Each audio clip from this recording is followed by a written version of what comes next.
The Vortak Imperium had conquered 17 star systems without losing a single vessel. Their massive dreadnought, the Eternal Dominion, stretched across 20 kilometers of space, its obsidian hull bristling with weapon arrays that could crack moons in half.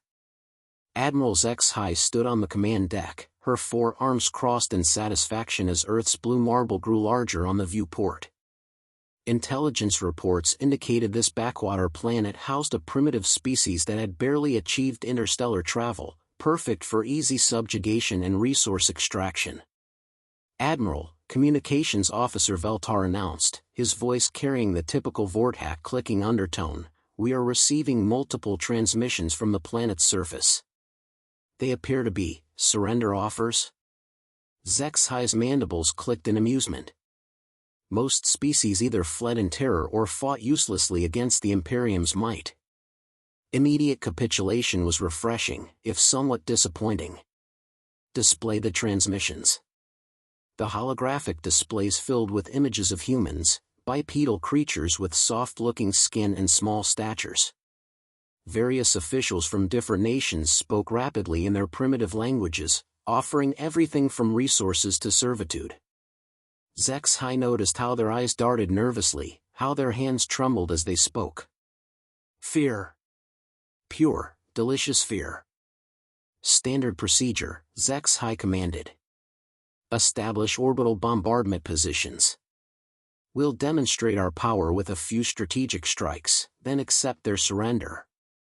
Signal the surface that they have 6 of their planetary rotations to organize a complete governmental transition." But as the Eternal Dominion moved into optimal firing position, something unexpected appeared on their sensors. Small craft, thousands of them, began launching from the planet's surface. Zex-High's secondary heart skipped a beat. Were these primitives actually planning to resist? "Tactical analysis," she ordered sharply. Tactical Officer Mordek manipulated his console with practiced efficiency. "Admiral, these appear to be civilian vessels? Cargo ships, passenger transports, even recreational craft. They're moving into a dispersed formation around our position." "How many?" "Current count is approaching 50,000 vessels, Admiral. More are launching every moment." Zex-High's confidence wavered slightly.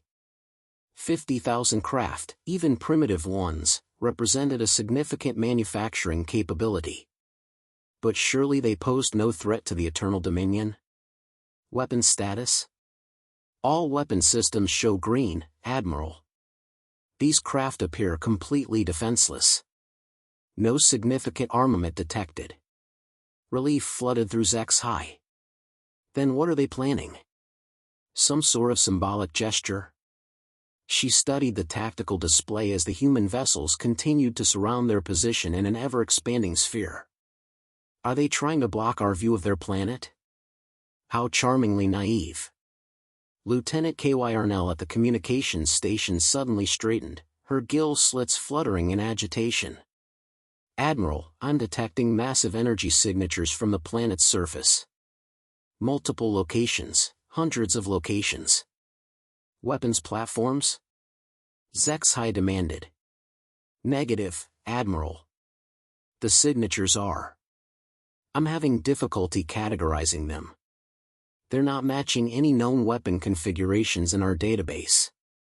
On the planet's surface, Dr. Sarachan stood in the primary control bunker beneath the Cheyenne Mountain complex, her fingers flying across holographic interfaces. Around her, the most brilliant minds from every nation worked in unprecedented cooperation. The plan they'd developed in just 72 hours since the alien arrival would have been considered impossible a week ago. "Fusion reactor status?" Sarah called out. "All reactors online and stable," replied Dr. Yuki Tanaka from the Japanese team. "Magnetic containment fields are holding perfectly. Gravitational lensing arrays? Synchronized and locked on target," announced Dr. Alexander Petrov. "The quantum entanglement network is maintaining coherence across all continental arrays." Sarah allowed herself a small smile. When faced with extinction, humanity had accomplished in 3 days what should have taken decades. Every nuclear power plant on Earth had been retrofitted with experimental fusion cores. Every major city now housed a gravitational manipulation array built from theoretical physics that had never been tested. The most advanced AI systems on the planet had been networked together to coordinate timing down to nanoseconds. "Dr. Chen," came the voice of General Martinez over the comm, "the alien vessel is moving into bombardment position. Our civilian fleet reports they're in optimal formation." Sarah's heart raced. The volunteer pilots who had launched were all civilians, cargo haulers, taxi pilots, even weekend hobbyists with personal craft. They had answered the call knowing they might not return, but also knowing they were humanity's best hope. "Tell them we're almost ready. T-2 minutes to initiation." Back aboard the Eternal Dominion, Zexhai was growing increasingly uneasy. The energy readings from the planet were approaching levels that should have required industrial complexes spanning continents. How had a primitive civilization achieved such power output? "Admiral," Mordek's voice carried a note of concern, "I'm reading massive gravitational distortions beginning to form around the planet. The quantum structure of local spacetime appears to be fluctuating." "That's impossible. These primitives barely understand their own star system." "Nevertheless, Admiral, the readings are unmistakable. Whatever they're doing down there is affecting the fundamental fabric of space around their world." Zexhai stared at the tactical display. The human vessels had completely surrounded the Eternal Dominion now, maintaining a precise spherical formation at exactly 500 kilometers distance. Too precise to be accidental. Too organized to be random.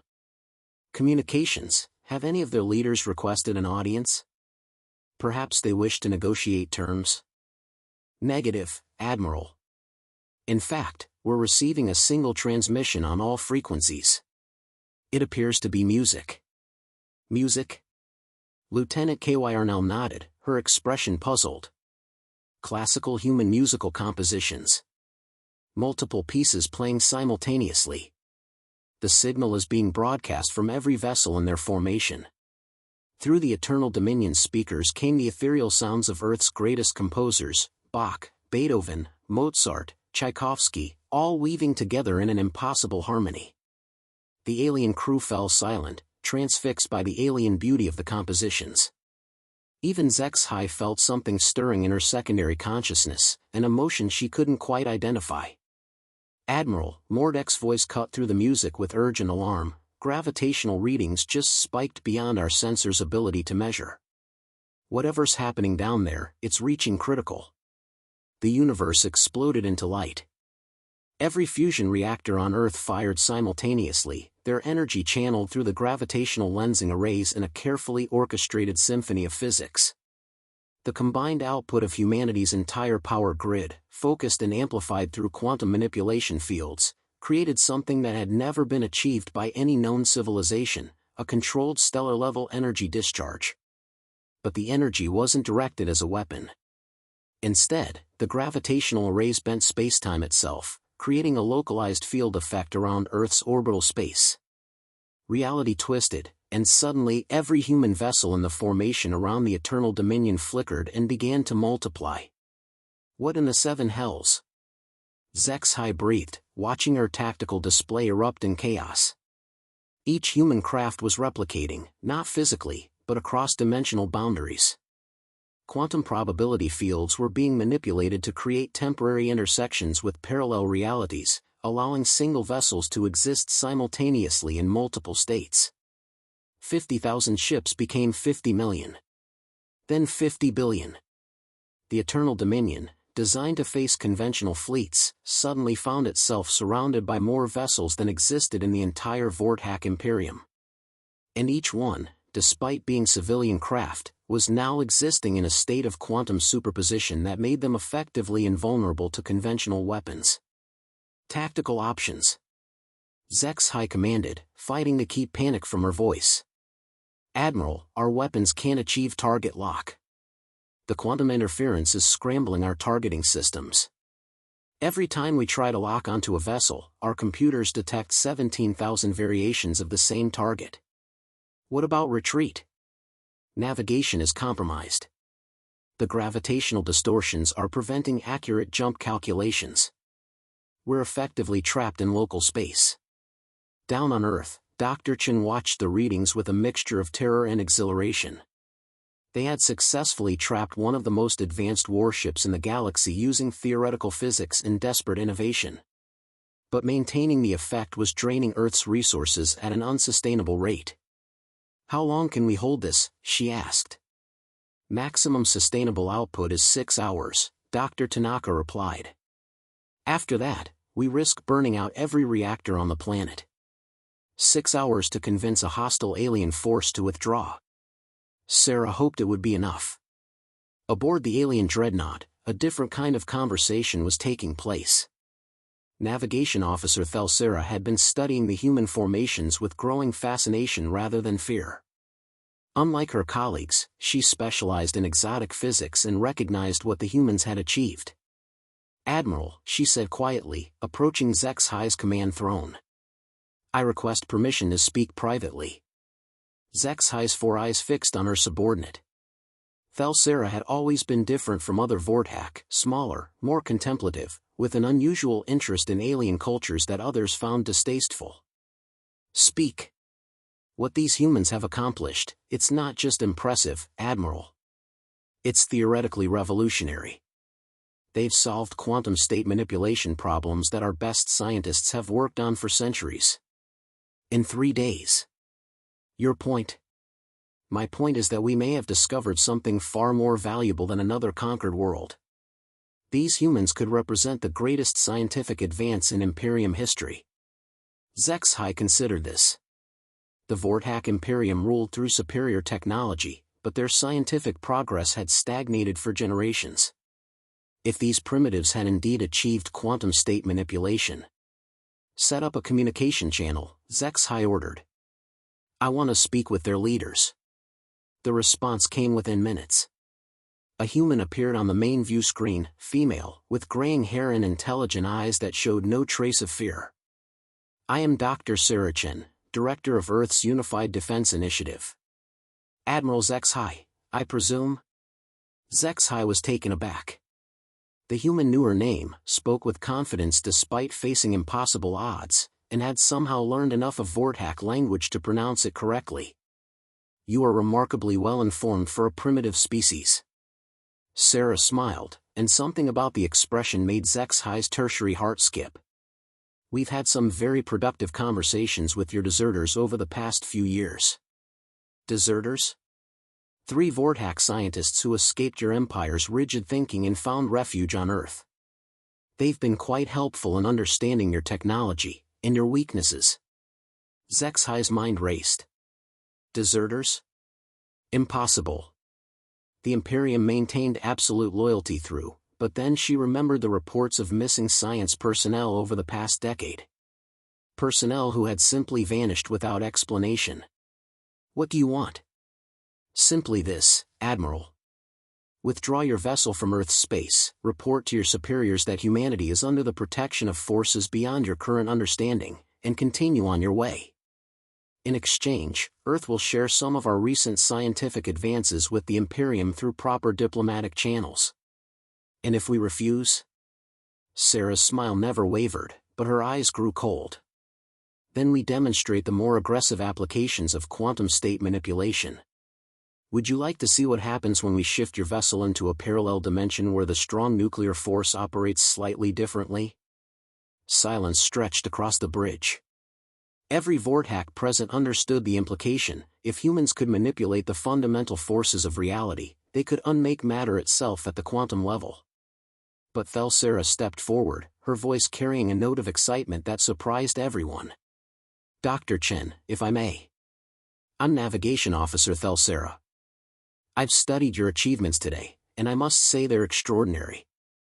Your species managed to create a working quantum manipulation field using fusion power and gravitational lensing. How did you solve the coherence stability problem?" Sarah's expression softened, recognizing a fellow scientist. "We used quantum entanglement networks to maintain field synchronization across continental distances. The key was realizing that consciousness itself could serve as a quantum observer. Our AI networks provided the necessary observation points to maintain state coherence. Remarkable. You used artificial consciousness as quantum anchors? Sarah's eyes widened. That's brilliant. We never consider that approach because our AI systems aren't sufficiently advanced. Admiral Zex-High watched this exchange with growing confusion and something else, a strange feeling she couldn't identify. The way Sarah's voice carried excitement, how her posture had changed from military stiffness to animated engagement, and the human female's responding warmth as she explained concepts that Zex-High couldn't begin to follow. Navigation officer, Zex-High said sharply, return to your station. But Sarah was lost in scientific rapture. Dr. Chen, what about the power requirements? Our calculations suggested such a field would require the energy output of a small star. We discovered that quantum fields exhibit resonance properties similar to musical harmonics, Sarah explained. By synchronizing our power output with the natural quantum fluctuations of local space, we achieved a 40,000-fold efficiency increase. Extraordinary. I have so many questions about your methodology. Enough. Zex-High's roar echoed through the bridge. But as she looked at Sarah, really looked at her, she saw something that made her secondary heart race. The young officer's eyes were bright with intellectual passion, her gill slits fluttering in the way they did when she was deeply moved. And the way she looked at the human female on the screen. Jealousy. That was the emotion Zex-High couldn't identify. She was jealous of the connection forming between her navigation officer and this human scientist. The realization hit her like a plasma bolt to the thorax. Admiral, came Dr. Chen's voice from the screen, perhaps we could arrange a more formal scientific exchange. Officer Sarah seems genuinely interested in collaborative research. Absolutely out of the question, Zex-High snapped. Vorthack personnel do not consort with alien species. Sarah's eyes narrowed slightly. I see. And what if Officer Sarah wishes to make that decision for herself? The question hung in the air like a challenge. Zex-High realized that the human had somehow identified her personal conflict and was now exploiting it.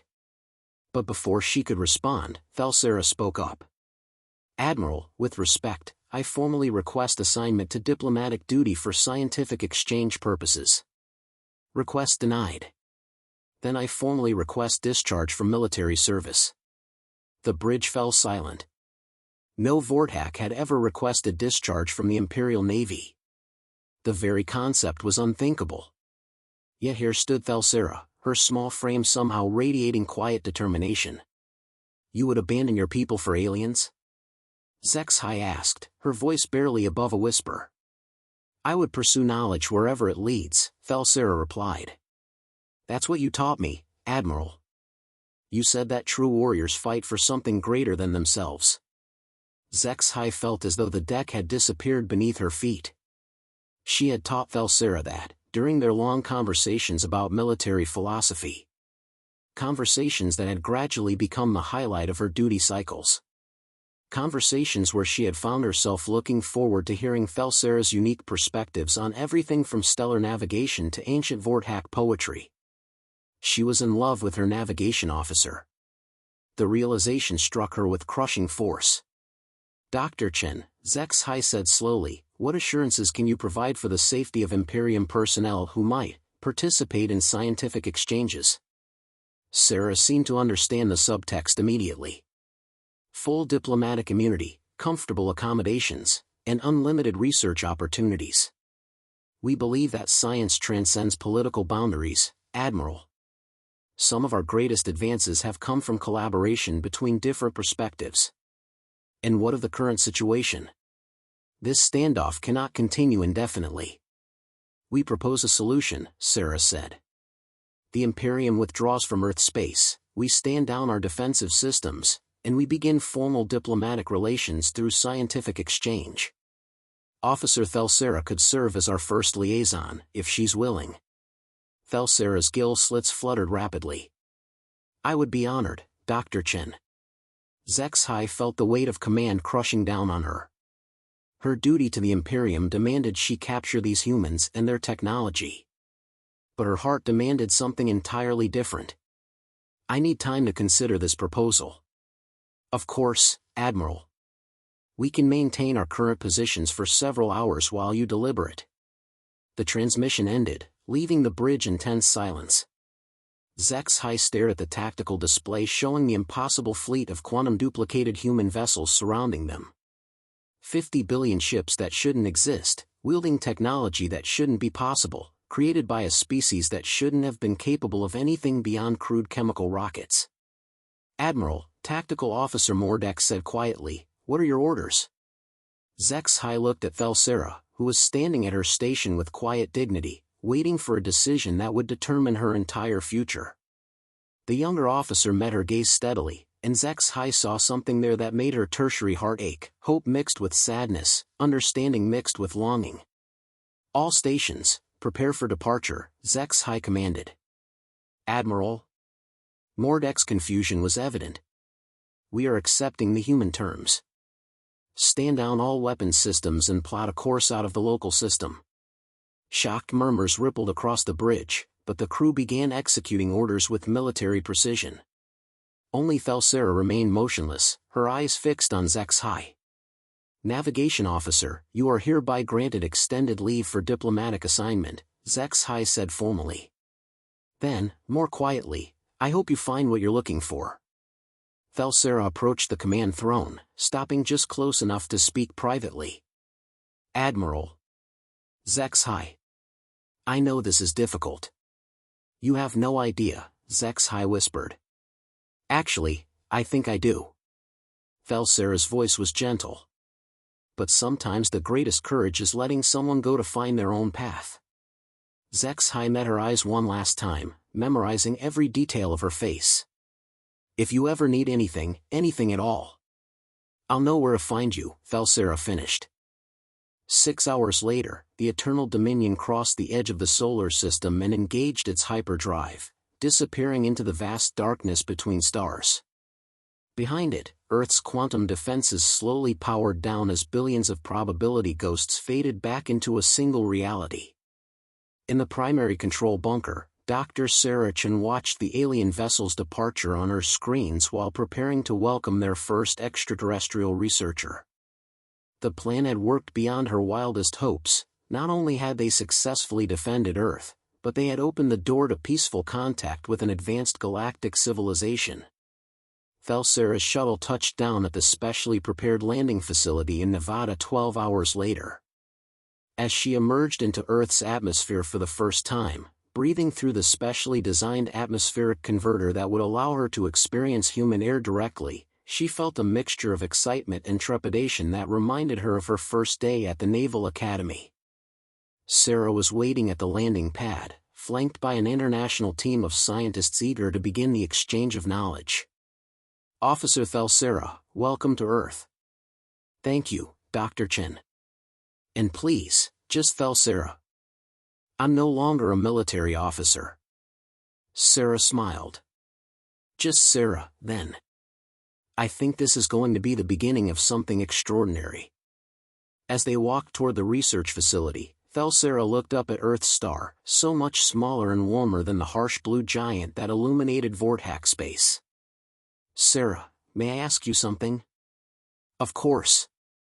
"Did you really develop quantum state manipulation in 3 days, or was that a bluff to make us overestimate your capabilities?" Sarah's laugh was warm and genuine. "We really did it. Although I should mention that we borrowed heavily from theoretical work published by 3 Vortac scientists who've been living quietly in our research community for the past few years." Thelsera stopped walking. 3 Vortac scientists? Here on Earth? Dr. Velmoth, Dr. Keshran, and Dr. Thaklor. They arrived separately over the past decade, seeking asylum from what they described as the Imperium's stagnant scientific orthodoxy. Tears, a uniquely Vortac expression of overwhelming emotion, began flowing from Thelsera's gill slits. Those were my professors at the Science Academy. We thought they were dead. They're very much alive, and very excited to see you again." In fact, they're the ones who suggested you might be interested in joining our research program. Thelsera realized that her arrival on Earth hadn't been as spontaneous as she'd thought. Her old professors had been watching, waiting, hoping that someday she would find her way to them. The feeling of isolation she'd carried for years, the sense that she was alone in her hunger for knowledge, suddenly lifted like morning mist. "They're waiting in Lab 7, Sarah continued gently. "But first, we thought you might want to see what we've accomplished together, human and Vortex scientists working side by side." The tour through the research facility revealed wonders that neither species could have achieved alone. Vortex understanding of exotic matter combined with human innovation had produced clean fusion reactors the size of automobiles. Human quantum mechanics merged with Vortex field theory had created communication systems that operated instantaneously across galactic distances. Most remarkably, they had begun developing the theoretical framework for technology that could stabilize quantum manipulation fields permanently, making the desperate gambit that saved Earth into a practical defensive system.